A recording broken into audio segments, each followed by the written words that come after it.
இந்த வேலாயுதம் வலயத்துக்கு வருவதற்கு எவ்வளவு இடையூறுகள் ஏற்பட்டது என்று நான் வருகின்ற பொழுது குறிப்பிட்டார்.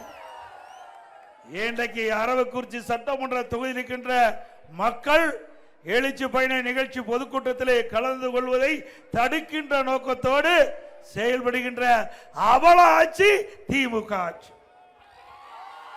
திரு ஸ்டாலின் அவர்களே, உங்களுடைய முன்னாள் அமைச்சருடைய பேச்சை கேட்டு வேண்டும் என்று திட்டமிட்டு எங்களுக்கு பல்வேறு நெருக்கடிகளை கொடுத்துக் கொண்டிருக்கிறீர்கள்.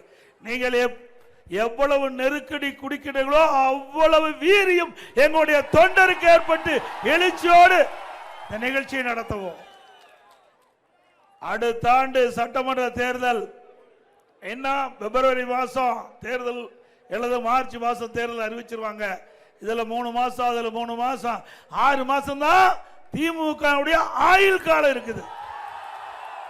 இந்த 6 மாசத்துல நீங்க ஊசலாடி கொண்டிருக்கிறீங்க. இன்றைக்கு ஒருவருக்கு கடுமையான நோய்வாய் ஏற்பட்டா அவர் உயிர் பிழைப்பதற்கு வெண்டிலேட்டர் வைப்பாங்க. அப்படி இப்பொழுது திராவிட முன்னேற்ற கழக அரசுக்கும் கட்சிக்கும் வெண்டிலேட்டர் வைக்கப்பட்டு விட்டது. 6 மாசம் வரைக்கும் தான் அந்த வெண்டிலேட்டர் இயங்கும். அதுக்கு பிறகு மக்கள் சரியான முடிவெடுப்பார்.